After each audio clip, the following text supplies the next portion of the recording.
जय हिंद students, welcome to my channel Santosh English classes Madhepura. चलिए आज मैं आप लोगों को बताने जा रहा हूँ इंडियन सिविलाइजेशन एंड कल्चर से, जो कि आपका 12th का पहला चैप्टर है, उसका क्वेश्चन आंसर मैं करवाने जा रहा हूँ आप लोगों को। देखिएगा,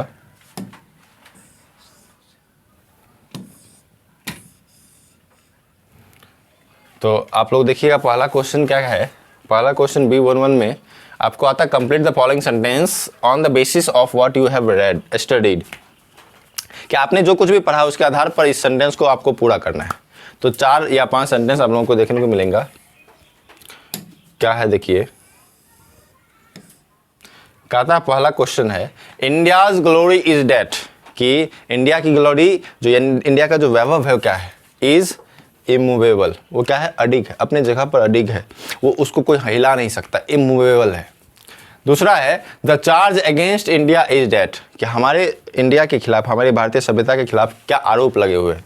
क्या आरोप था दूसरे देशों के लोगों का, कि हर people are uncivilised, ignorant and stolid, कि यहाँ के लोगों जो है वो असभ्य है, इग्नोरेंट है, नकारने वाले हैं, एंड स्टॉलिड है, वो स्थूल है, वो अपने जगह अडिग रहते हैं, वो बदलाव नहीं चाहते हैं। फिर तीसरा है वी डेयर नॉट चेंज, कि हम लोग बदलने का प्रयास नहीं करते हैं। क्यों, ऐसा क्यों है? तो उस पर ही उन्होंने जब परीक्षण किया हमारे पूर्वज, तो क्या कहते हैं देखिए, कहते हैं we have tested and found, यहां पे होगा true on the anvil of experience, यानी कि अनुभव की कसौटी पर जब हम लोगों ने परीक्षण किया तो हम लोग ये पता चला है, मतलब वो जो हमारे देश के खिलाफ ये आरोप था ना कि हमारे देश के लोग जो है स्थूल हैं, असभ्य हैं, तब इस पर जब उन पर परीक्षण किया गया तो लोगों के बीच में जाकर उस पर होता है जनगणना टाइप, तो उस लोगों से के बीच जाकर अनुभव लिया गया, तो उससे ये पता चला कि हम लोगों को जो है, हम लोग भारतीय सभ्यता के जो लोग हैं वो बदलने का प्रयास ही नहीं करते, उनमें हिम्मत ही नहीं है बदलने का। फिर नेक्स्ट कहता है our ancestors set a limit to our indulgences because, हमारे जो पूर्वज हैं उन्होंने एक लिमिट तैयार किया, एक सीमा लगाया हमारे इंडल्जेंसेस पे। इंडल्जेंस का मतलब होता है भोग विलासिता। बिकॉज, इसका कारण क्या है, कहता है यहाँ पे होगा the more we indulge in our passion the more unbridled, ये एल नहीं होगा, अनब्रीडल्ड दे बिकेम। कहता है कि हमारा जो भोग विलासिता है उस पर एक लिमिट क्यों तैयार किया गया, क्योंकि हमारे पूर्वज कहते हैं the more we indulge in our passion, जितना अधिक हम अपने जुनून में तल्लीन हो जाएंगे, यानी कहते हैं ना ज़रूरत से ज़्यादा जब कुछ होने लगेगा, ज़रूरत से ज़्यादा जब हम उस चीज़ को करने लगेंगे तो उससे वो क्या होगा, हमारे लिए वो बाधा बनेगा। दे बिकेम, यानी कि वो अनब्रीडल्ड मतलब बाधा उत्पन्न करने लगेगा। आप जानते होंगे किसी भी चीज़ का अति, कहता है ना, जो चीज़ अति होता है, अति मतलब होता है अधिक हो जाए, ज़रूरत से ज़्यादा हो जाए तो वो खराबी करने लगता है। चाहे आप खाना ही लीजिए, चाहे आप कुछ भी चीज़ अच्छा से अच्छा चीज़ लीजिए, ज़रूरत से ज़्यादा लीजिएगा वो खराबी करेगा। फिर आगे कहते हैं क्वेश्चन आवर फोरफादर्स मतलब भी पूर्वज होते हैं, did not invent machinery because, उन्होंने मशीनरी का आविष्कार नहीं किया। मशीनरी का मतलब होता है तकनीक का आविष्कार, मशीनों का आविष्कार नहीं किया। क्यों नहीं किया? क्योंकि वो जानते थे if we invented machinery we would become slaves and lose our moral fibres, कि वो ये जानते थे यदि हम लोग मशीनरी का आविष्कार कर ले, यानी मशीनों का आविष्कार करें, तो वी वुड बिकम स्लेव्स, हम गुलाम बन जाएंगे, and lose our moral fibres, और हम अपनी नैतिकता को खो देंगे। जो हमारी भारतीय सभ्यता में जो लोगों में नैतिकता है, नैतिकता किसको कहते हैं, अच्छे और बुरे की पहचान करना ही नैतिकता है, तो उसको हम खो देंगे। तो ये आप लोगों का कंप्लीट द फॉलोइंग सेंटेंस था, वो खत्म हो गया। अब हम लोग क्वेश्चन को देखते हैं, क्वेश्चन क्या क्या कहता है, क्वेश्चन के आंसर क्या है वो भी देखते हैं। पहला क्वेश्चन है how Indian civilisation different from European civilisation, भारतीय सभ्यता जो है यूरोपियन सभ्यता से कैसे अलग है, ये पहला क्वेश्चन। और जान लीजिए आपको पहला चैप्टर से बहुत सारे क्वेश्चंस पूछे जाते हैं, तो आपको इसमें कौन VVI होगा कौन नहीं होगा, अभी फिलहाल आपके लिए सब VVI है। जब ज़रूरत पड़ेगा कब हमको VVI देना वो हम देंगे, अभी ये सब VVI, इसलिए सारे के सारे याद आप लोगों को करने होंगे। और ये जितने भी आप लोगों को लिखाया गया उसको आप लोग पॉज करके, यदि आप वीडियो पे देख रहे हैं तो पॉज करके देख लीजिए, या आप लोगों को टेलीग्राम चैनल पे, मेरा टेलीग्राम चैनल आप लोगों को लिंक में मिल जाएगा, वहाँ से आप लोग डाउनलोड कर सकते हैं, वहाँ पर आपको इसका पूरा PDF मिल जाएगा, उसके बाद उसको आप याद कीजिएगा। देखिएगा क्या कहता है कि हमारा जो भारतीय सभ्यता है वो यूरोपियन सभ्यता से अलग कैसे है। तो European civilisation is guided by the writings of Greece and Rome. हम जब चैप्टर पढ़ रहे थे तो उसमें पढ़ाए थे कि जो हमारी जो यूरोपियन सभ्यता है, यूरोपियन सिविलाइजेशन है, वो ग्रीस और रोम ने जो लेख नहीं लिखा है, जो उन्होंने इतिहास लिखा है, जो उनका जो सभ्यता किस प्रकार खत्म हुआ उससे बचाव जो उन्होंने लिखा है, उसके आधार पर यूरोपियन सिविलाइजेशन विकास हुआ है। Which no longer exist in their former glory. जो ये ग्रीस और रोम जो जिसका अपना खुद का अस्तित्व नहीं है, वो उसके अस्तित्व से, उसके लेखनी से यूरोपियन सिविलाइजेशन सीख रहा है। But Indian civilisation is study, लेकिन इंडियन सिविलाइजेशन, भारतीय सभ्यता स्थिर है, अपनी जगह अडिग है। It follows the path that our forefather tested on the anvil of experience, कि हमारे पूर्वजों ने जो अनुभव पाया उसके आधार पर, उस रास्ते पर हम लोग आज चल रहे हैं।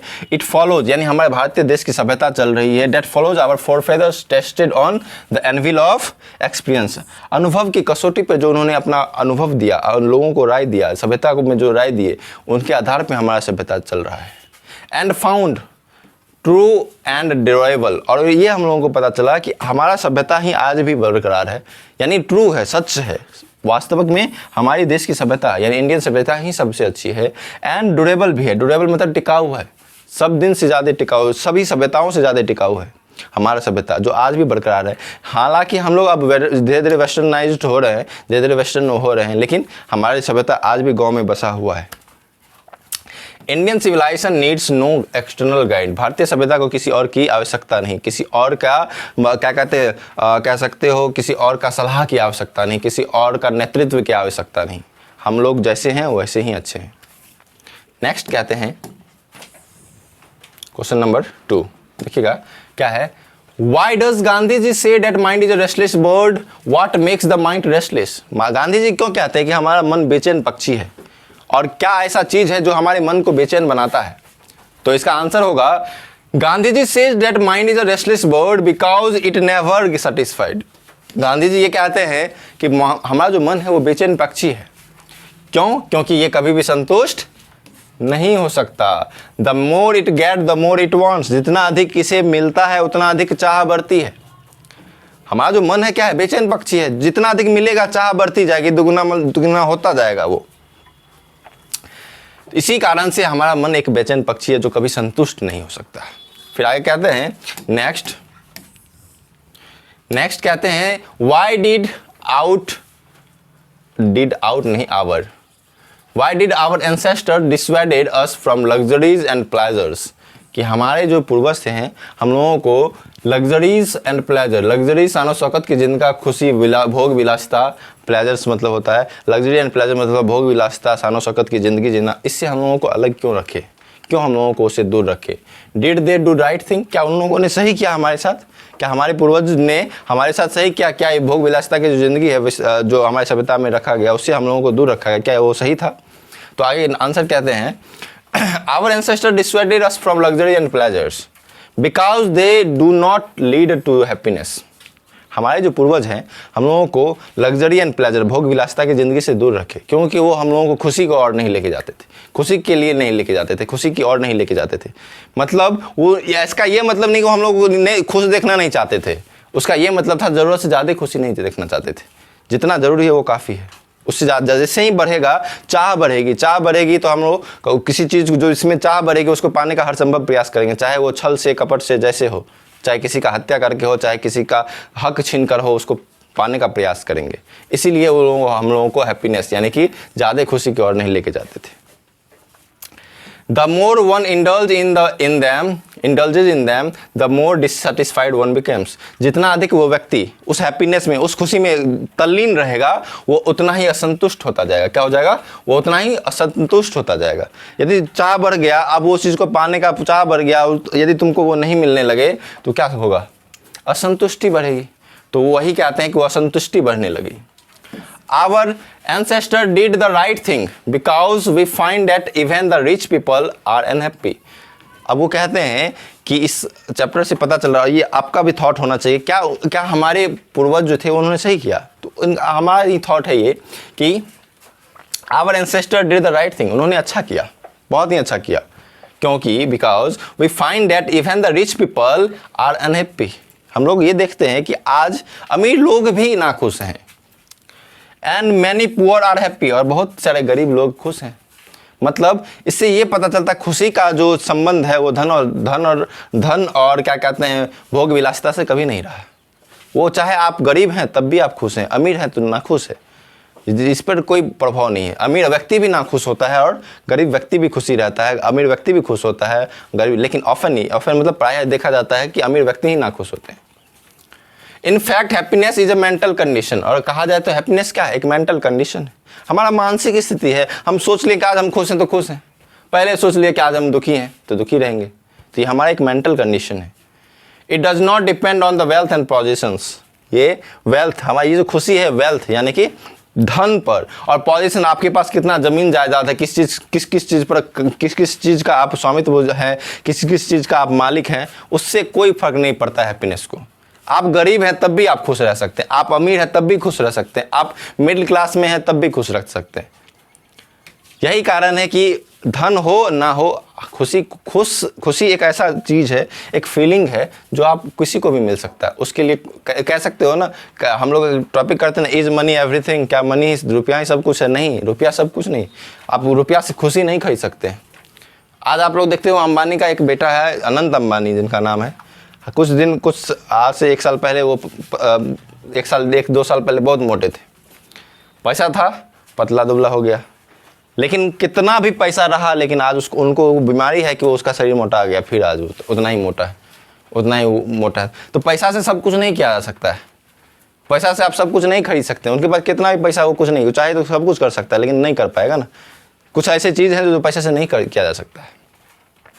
क्लियर है यहाँ तक? यस और नो? चलिए आगे बढ़ते हैं हम लोग। Question number 4, Why according to Gandhi ji have we stuck with the same kind of plug as existed thousands of years ago? कहते हैं कि महात्मा गांधी के अनुसार have we stuck with the same kind of plug as existed thousands of years ago, कि आज से 1000 साल पहले जो हल का यूज करते थे जोतने के लिए हम लोग, क्या आज भी हम लोग उस चीज में अटके हुए हैं? Should we do the same thing even today? क्या हम लोगों को आज भी उसी प्रकार का काम करना चाहिए जिस प्रकार से हम लोग कर रहे थे? तो इसका आंसर क्या देते हैं? According to Gandhi ji we stuck to the plough that existed thousands of years ago. Gandhi ji के अनुसार कि आज हम लोग आज भी उसी चीज में अटके हुए हैं जो 1000 साल पहले जिसका यूज किया जाता था खेती बाड़ी के लिए, हल जोतने के लिए, आज भी उसमें अटके हुए हैं। जब गांधी जी ऐसा लिख रहे थे तब का बात वो कह रहे हैं, लेकिन आज के दौर में ऐसा संभव नहीं, because we did not want to indulge in competition, क्योंकि उनका ऐसा मानना था, गांधी जी का बात है कि हम कंपटीशन में नहीं पढ़ना चाहते, हम प्रतियोगिता नहीं करना चाहते किसी से, हम भी यूरोपियन कंट्री से प्रतियोगिता नहीं करना चाहते, उनका ऐसा कहना था। We were content with our simple ways of life, हम लोग अपने जो साधारण सा जो अपना जीवन है उसी में हम संतुष्ट हैं, ऐसा महात्मा गांधी कहते थे। Health and happiness come through the use of our hand and feet. क्या कहते हैं कि हेल्थ और हैप्पीनेस, स्वास्थ्य और जो खुशी है, हमारा जो स्वास्थ्य और खुशी है वो प्रॉपर यूज, अपना हाथ और पैर का यदि आप प्रॉपर यूज कर रहे हैं, यानी आप काम करने वाले व्यक्ति हैं, तो आपका हेल्थ, आपका हैप्पीनेस, हेल्थ यदि आप हेल्दी रहे, कहता है ना हेल्थ इज वेल्थ, यदि आप स्वस्थ हैं तो ही आप सब कुछ कर पाइएगा। एक हेल्दी माइंड हैज कहता है healthy body has a healthy mind, यदि स्वास्थ्य आपका अच्छा रहेगा तो आपका दिमाग भी अच्छा रहेगा। वही बात यहाँ कहा जाता है कि health and happiness comes through the use of hand और फीट, हाथ और पैर का आप अच्छे से यूज कीजिए तो आपका स्वास्थ्य भी अच्छा रहेगा और आप खुश भी रहिएगा। But I don't think that it will be right to do the same thing today, even today भी हो सकता है कि मुझे नहीं लगता कि आज भी हम लोगों को उसी प्रकार का काम करना होगा। आज हम लोग उस तरह का काम करेंगे तो क्या होगा? यदि हम आज से हज़ारों साल पहले जो काम चल रहा था, जिस तरह से खेती बाड़ी होता था, जो हल का जोता जाता था, आज यदि हम लोग उसी तरह एक व्यक्ति हल जोते ऐसा चलता रहा तो कितना आदमी भूखा मर जाएगा। वही कहता है वी कैन नॉट फीड आवर 1 बिलियन पॉपुलेशन, हम लोग अपने अभी के दौरान जो 1 बिलियन पॉपुलेशन, करोड़ों की संख्या जो है, उसको खिला नहीं पाएंगे। If we use this same kind of old plough today, यदि हम लोग उसी प्रकार का जो हल का यूज करने लगे पहले जैसे होता था, तो आज हम तब उसको लाखों लोग, करोड़ों लोगों को खिला नहीं पाएंगे। बिसाइड, इसके अतिरिक्त our very our very existence in the modern लिखा है modern world would almost impossible, कि ये जो हमारा जो अस्तित्व है, हमारा जो ये एग्जिस्टेंस है, अस्तित्व यहाँ पे रहने का, वो असंभव हो जाएगा, वो रह ही नहीं पाएंगे इस दुनिया में, इस मॉडर्न वर्ल्ड में, इस आधुनिक दुनिया में हम जी ही नहीं पाएंगे, वो असंभव हो जाएगा। क्या हो जाएगा? लगभग असंभव हो जाएगा। क्यों? खाना पीना, क्योंकि देखो जीने के लिए तो खाना की आवश्यकता होती है, और वो चाहिए तो हमको खेती बाड़ी। देखो एक्चुअल में अभी क्या हो रहा है ना, कि आप लोग जानते हो खाद उद का यूज़ ज़्यादा होता है। खाद उद का यूज़ होने का मेन कारण है कि उसका उर्वरता शक्ति को बढ़ाना है और फसल ज़्यादा से ज़्यादा उगाना है, ताकि लोगों तक, हर व्यक्ति तक पहुंच सके, भूखा नहीं मरे। ये मेन मकसद होता है। चलिए आगे बढ़ते हैं हम लोग। 5 में क्या कहता है?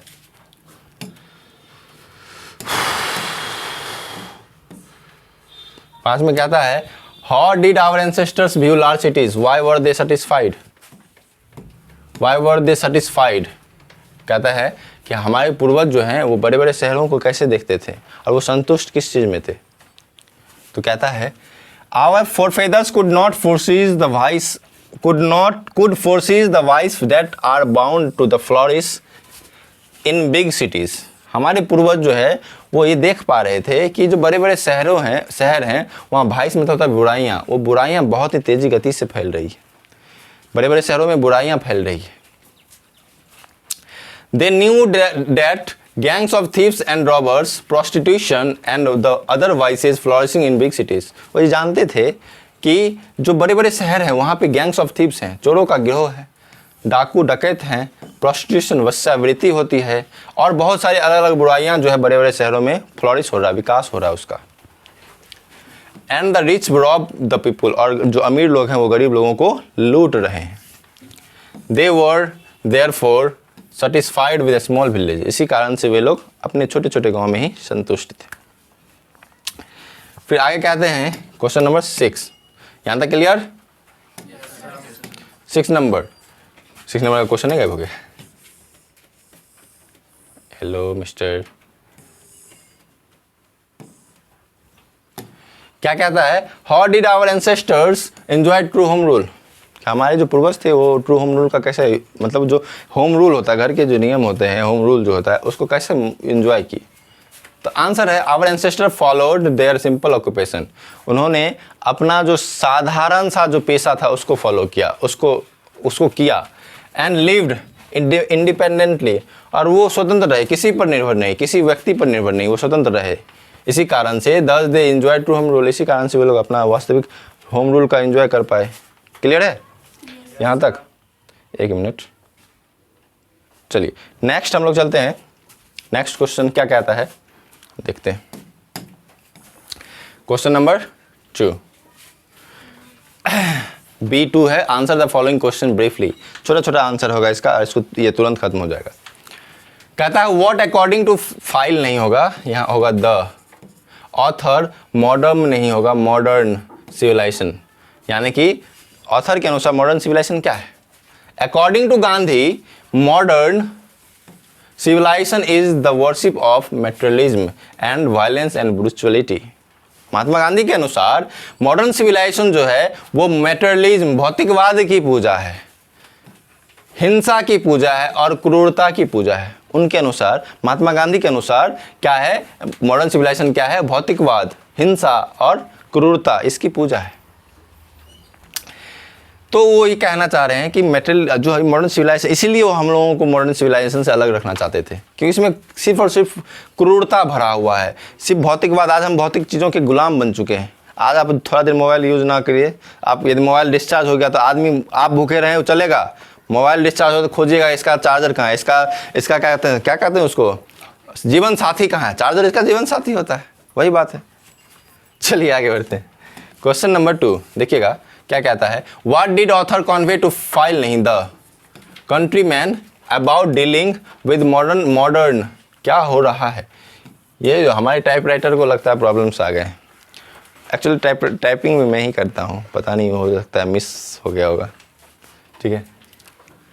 What did the author convey countryman about dealing with modern civilisation. कहते हैं मॉडर्न सिविलाइजेशन को मानते हुए ऑथर जो है अपने लोगों से वो क्या कहना चाहते हैं मॉडर्न सिविलाइजेशन के बारे में, कि आधुनिक सभ्यता क्या है उसके बारे में वो क्या कहना चाहते हैं।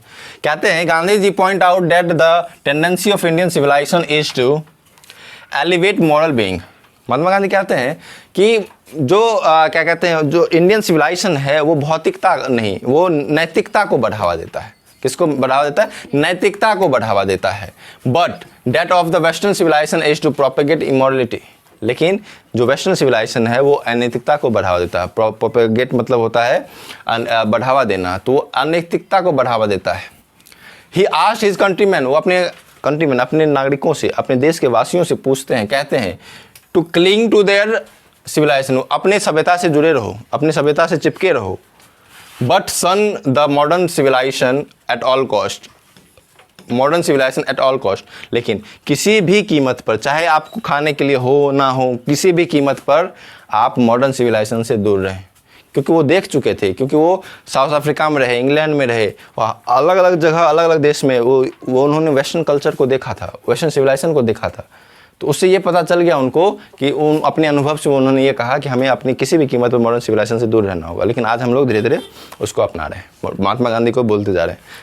जान लो, अब मॉडर्न सिविलाइजेशन को अपनाने में भी महात्मा गांधी का सबसे बड़ा हाथ है ना, पैसा महात्मा गांधी है ना इसीलिए। लेकिन एक्चुअल महात्मा गांधी कहते थे ऐसा कि हम लोगों को मॉडर्न सिविलाइजेशन से अलग रहना है। देख रहे हो, तुम लोग भी देख रहे हो बुराइयाँ कितना फैल रही है बहुत तेज़ी गति से। आजकल कौन कहाँ से किसको उठा लेता है पता ही नहीं चलता। हाल फिलहाल आज कल का ही बात है कि एक डॉक्टर को उठा लिया, उसके क्लिनिक पे से उसको उठा लिया। बताओ क्या हो रहा है। चलिए नेक्स्ट क्वेश्चन। दिन दहाड़े हत्या हो जाना, ये सब क्या है? बुराइयां ही है ना, मॉडर्न सिविलाइजेशन का सबसे बड़ी बुराई है।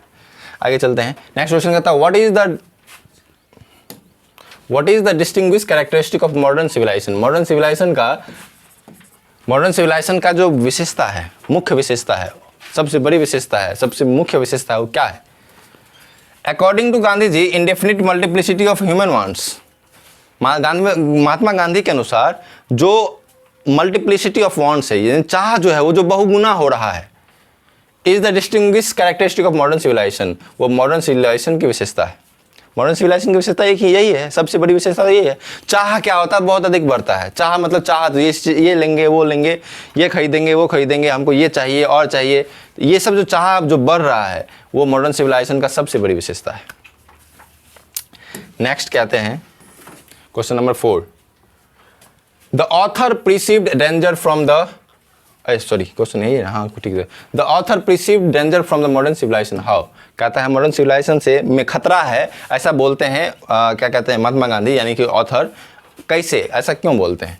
तो गांधी जी ऐसा विश्वास करते हैं that invention of modern civilisation का जो इन्वेंशन हुआ है, जो आविष्कार हुआ, उसमें जो आविष्कार हुए हैं, वर्ड टू मैडिंग, वो क्या करने हैं? पागल करने वाला है, आदमी को वो पागल कर रहा है।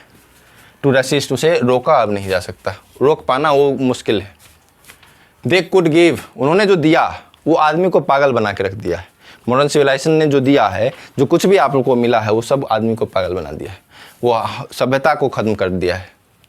If they are not resisted, यदि उसे रोका नहीं जाए, we would barter our permanent good for a momentary pleasure, कि हम लोग जो है एक क्षणिक भर के खुशी के लिए, वास्तविक जो एक्चुअल में हमारे साथ अच्छा होगा, परमानेंट गुड होगा, जो अस्थाई जो अच्छाई होगा हमारे साथ, वो उसको हम खोता जा रहे हैं क्षणिक भर की खुशी के लिए। नेक्स्ट चलते हैं, आगे बढ़ते हैं। क्वेश्चन नंबर 5, इसके बाद 2 क्वेश्चन और है, एक एक लाइन का देखिएगा। What does author prefer to materialism. कहता है ऑथर जो है मटेरियलिज्म से ज़्यादा किस चीज़ को पसंद करते थे, यानी मटेरियलिज्म तो भौतिकवाद से ज़्यादा क्या चीज़ को पसंद करते थे? तो सीधा आंसर एक लाइन का है, the author prefers spiritualism to materialism. जो ऑथर जो है वो भौतिकवाद से ज़्यादा आध्यात्मिक चीज़ को पसंद करते थे, अध्यात्म बनने का प्रयास करते थे। लोगों से कहते थे कि आप स्पिरिचुअलिज्म होइए। स्पिरिचुअलिज्म मतलब होता है अपने हित को छोड़कर लोगों के हित में सोचना, वो आध्यात्मिक चीज़ है। वही किया ना, वो इतना बड़ा नेता रहे, क्या वो उन्होंने कोई पद लिया? एक भी पद अपने इतिहास में? यदि वो कोई पद लेते तो आज वो हो सकता है वो चाहते तो वो भारत का पहला राष्ट्रपति बन सकते थे, भारत के पहला प्रधानमंत्री बन सकते थे। वो जब चाहते जो चाहते कर सकते थे। 1915 से लेकर 1948 तक उनका ही वर्चस्व रहा भारतीय राजनीति पर, वो जो चाहते करते। लेकिन उन्होंने नहीं, उन्होंने भारतीय लोगों के बारे में सोचा, अपने लिए कभी नहीं सोचा। क्वेश्चन नंबर 6 क्या कहता है देखिएगा, what does our civilisation depend on, हमारा सिविलाइजेशन किस चीज पर निर्भर है। Our civilisation depends not on multiplying our demands but on restricting them. हमारा जो सिविलाइजेशन है वो हमारे चाह को बहुगुना नहीं करता है, बल्कि उसको क्या करता है, सीमित कर दिया है, उसे रिस्ट्रिक्ट कर दिया है, उसे एक बंधन में बांध के रख दिया है, उस पर बंधन लगा दिया है। यही हमारा चाह है, यही हमारा मॉडर्न सिविलाइजेशन नहीं, ये हमारा क्या कहते हैं इंडियन सिविलाइजेशन है। हमारा इंडियन सिविलाइजेशन क्या करता है, हमारे चाह को बढ़ाता नहीं। ऐसा नहीं कहता कि तुम सोचो नहीं, तुम ये चाहो नहीं, कहता है, लेकिन उसमें एक रिस्ट्रिक्शन है, एक बंधन है। हाँ, इतना तक में खुश रहो बस, उतना वो कह चाहता है। और लास्ट क्वेश्चन आज का देखिएगा, और लॉन्ग क्वेश्चन हम लोग नेक्स्ट क्लास में करेंगे, पहला लास्ट क्वेश्चन देख लीजिए।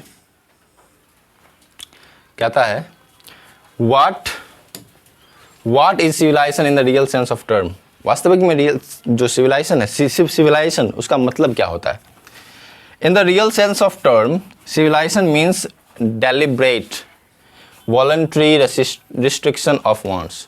कहता है कि वास्तव में जो वास्तविक जो अर्थ है सिविलाइजेशन का, मीन्स डेलिब्रेट, वो जानबूझकर, डेलिब्रेट मतलब जानबूझकर, वॉलंटरी रिस्ट्रिक्शन ऑफ वांट्स, हमारे चाह को जानबूझकर उस पर बंधित किया गया है। वही है सिविलाइजेशन का एक्चुअल मतलब। और कहा जाए तो सिविलाइजेशन का एक और मतलब हो सकता है, civilisation means a good conduct, एक अच्छा व्यवहार।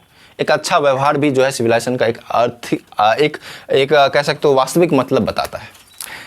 आज के लिए इतना रहने दीजिए। इस तरह के और वीडियोस को यदि आप लोगों को अच्छा लग रहा है तो अपने दोस्तों के साथ ज़रूर शेयर कीजिएगा। पहला चैप्टर का आप लोगों का क्वेश्चन आंसर है। Thank you.